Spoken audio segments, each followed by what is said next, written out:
बावजूद हमारे से जनरेशन टू जनरेशन ने हमारा कुर्बानियां दी है। और आज हमें पता है कि इस लद्दाख को अमन रखना, इस लद्दाख के अमन फिजा को मेंटेन रखना कितना जरूरी है, इसका एहसास लेते हैं। इसलिए हमेशा हमने पीसफुली जो प्रोटेस्ट किया है, लेकिन हमारे सब्र का इम्तिहान है। कहीं ये अमन एहतजाज जिसकी कोशिश में हमारे लीडरशिप, हमारे उम्मीदवार हमेशा लोगों को कहते हैं कि हमारा जो लद्दाख के आवाम एक अमन पसंद आवाम है, हमें अमन कायम रख के हमें काम करनी है। लेकिन जब सब्र का इंतहा जब खत्म हो जाती है तो उस वक्त ये चीज कहाँ पहुंचेगा हमें खदशा भी है। 16 मार्च को रिलीज किया, आपको पता है 24 तारीख को जब घटना घटी, हमारे लद्दाख के सोनमर्ग के समेत बहुत सारे लोगों को अरेस्ट किया गया, जेलों में डाला गया। 4 नौजवान हमारे लद्दाख के उनकी जान चली गई, कई लोग जख्मी हुए। तब से लेके एपेक्स तक के लेके लीडरशिप, संसद से लेके सड़क तक, गवर्नमेंट से लेके यूटी एडमिनिस्ट्रेशन तक हमने इनके लिए, इनके हक के लिए लड़ा, आवाज उठाई। आज 16 मार्च को रिलीज किया, लेकिन 2 लीडर हमारे लद्दाख के अभी भी जेल में हैं। उन लोगों पर जिनके ऊपर केस डाल के जो जमानत में बाहर, अभी भी उनका केस चल रहा है।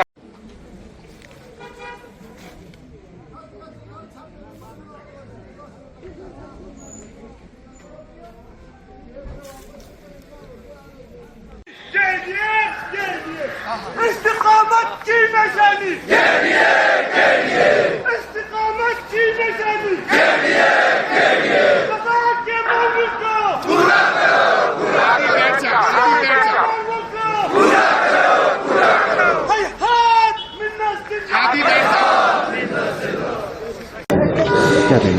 सबसे पहले तो मैं नायक का शुक्रिया अदा करूंगा। तो आप सभी देख रहे हैं कि आज द्रास मार्केट में KDA-Apex के जो कॉल था उसको मद्देनजर रखते हुए सारे रिलीजियस पॉलिटिकल मार्चेंट एसोसिएशन सब ने मिल के जो आज हमारी स्ट्राइक का कॉल दिया था उसको अब कामयाब करने में कामयाब हो गए।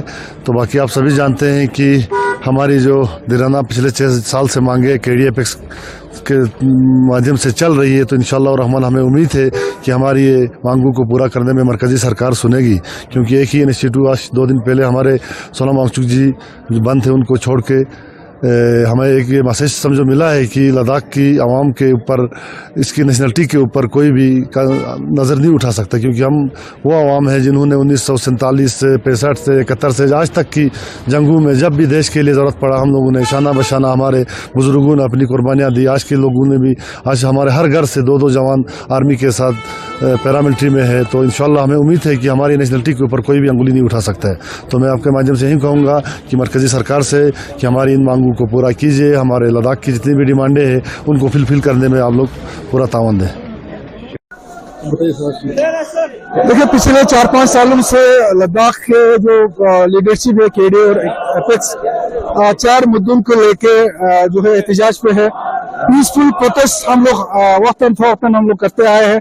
आज का ये प्रोटेस्ट उसी का एक सिलसिला है, उसी का एक कड़ी है। जिस तरीके से लास्ट मीटिंग जो हाई पावर कमेटी की मीटिंग हुआ उसमें कोई नतीजे तक नहीं पहुंचा, उसके बाद अभी तक और मीटिंग नहीं बुलाया गया। तो एक बार भी फिर KDA और एपेक्स की लीडरशिप ने डिसाइड किया कि जो लद्दाख के अवाम को सड़क पे उतार के एक पीसफुल प्रोटेस्ट के जरिए फिर से अवाम की आवाज जो है हमारे अरबाब अख्तियार तक, हमारे मिनिस्ट्री तक पहुंचाए, ताकि जल्दी से मीटिंग बुला के हमारा जो मेन मुद्दा है स्टेट ऑर्डर 62 उसके ऊपर बातचीत करके कोई ना कोई रास्ता निकाले।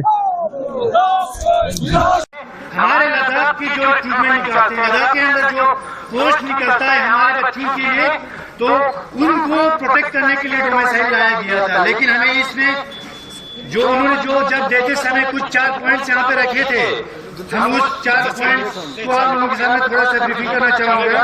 इसमें एक पॉइंट रखा हुआ था, जो कोई बाहर का बाशिंदा लद्दाख के अंदर 7 साल यहाँ पर स्टडी करता है, 10th और 12th वो यहाँ पर पास आउट करता है, तो वो डोमिसाइल के लिए एलिजिबल हो जाता है। It means dia mengatakan sampai natija fusayodna ya bahana sampai natija fusayodna 7 साल इंडिया में खोदिया में एलिजिबल छठी थे क्योंकि इसलिए हम इस चीज को ऑब्जेक्शन कर रहे हैं। जब हमें डोमिसाइल दिया गया था तो ये 2025 में दिया गया था और ये जो एलिजिबल का ये लोग टाइम बॉन्ड को जब ये लोग दे रहे हैं वो तो 2019 के हिसाब से दे रहे हैं। अगर ये लोग 2019 के हिसाब से देंगे तो 2027 में वो सारे लोग एलिजिबल हो जाएंगे डोमिसाइल के लिए जो बाहर से यहाँ पे आके पढ़ाई कर रहे हैं या 7 साल इधर यहाँ काम कर रहे हैं या स्टडी कर रहे हैं, वो सारे लोग यहाँ पर एलिजिबल हो जाएंगे।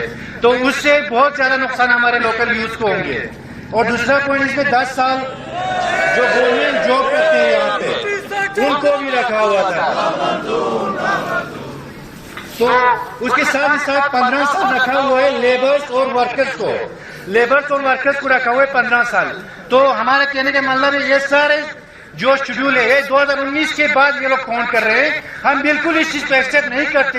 ये तब से काउंट होना चाहिए जब लद्दाख के स्टूडेंट्स को डोमिसाइल दिया गया था, तब से ये जो आपने जो टर्म कंडीशन रखा है तब से इस चीज को काउंट होना चाहिए था। लेकिन बदकिस्मती ये चीजें नहीं हो रहा है। 2027 के बाद जो बाहर वाले जो यहाँ पे रह रहे हैं उनको भी डोमिसाइल देने की यहाँ पे बात हो रहा है। तो ये बहुत ही अफसोस की बात है। अगर वो लोग आ गए तो हमारे बच्चे तो पता ही है आप लोगों को कहाँ एग्जिस्ट करते हैं। और दूसरी बात आउटसोर्सिंग जो अभी हमारे पास लद्दाख के अंदर जो बहुत बड़ा स्कीम हमारे लद्दाख के यूथ के साथ और लद्दाख के स्टूडेंट के साथ चल रहा है। इसमें कई बार हमने बोला था हायर अथॉरिटीज को, हमने इसको बताया था कि आउटसोर्सिंग के अंदर डोमिसाइल को कंपलसरी किया जाए।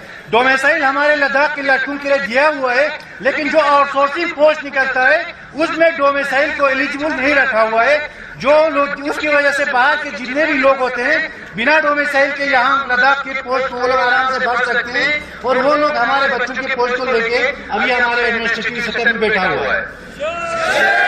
देखा अपनी आंखों से हजारों करगिल के आवाम का उमड़ता हुआ सैलाब केडीए और एपेक्स के काल पे आज यहाँ जमा हुआ है और इन्होंने ये बतला दी कि हम यूटी एडमिनिस्ट्रेशन हो या एमएचए हो किसी के दौंस दबाव धमकी में आने वाले नहीं हैं और अपने जो आईनी हुकूक है, आइन ने जो हमें हक दी है, जो जस्टिफाइड हक है, जो जेन्युइन डिमांड्स हैं स्टेटहुड और 6 शेड्यूल से कभी हाथ उठा नहीं लेंगे।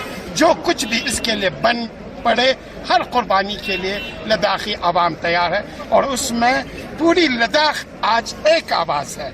आज का ये सुनहरा पल बहुत ही खूबसूरत है। यानी फिर एक बार एडमिनिस्ट्रेशन के सारे काली करतूतों पे इन्होंने लीक पोत के अच्छी तरह से बतला दी कि लद्दाख में आप फूट डाल के अपनी हुकूमत नहीं कर सकते।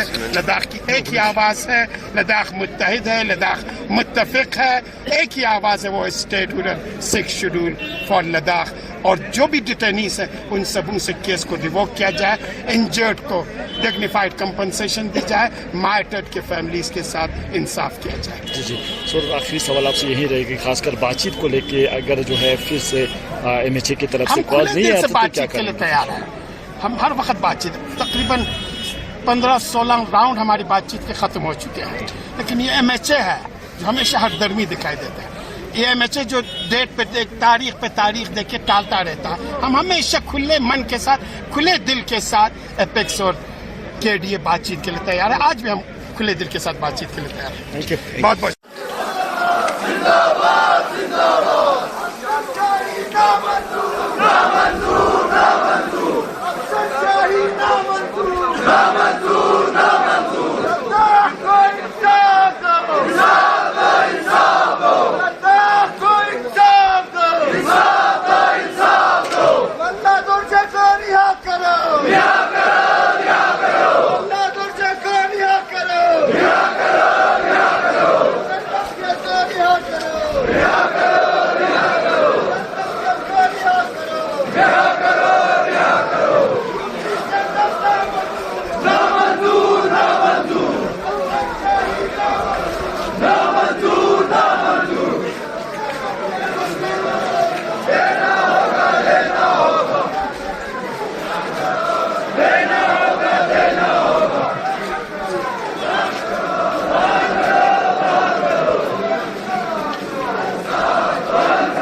लेकिन हमारे सब्र का इम्तिहान है।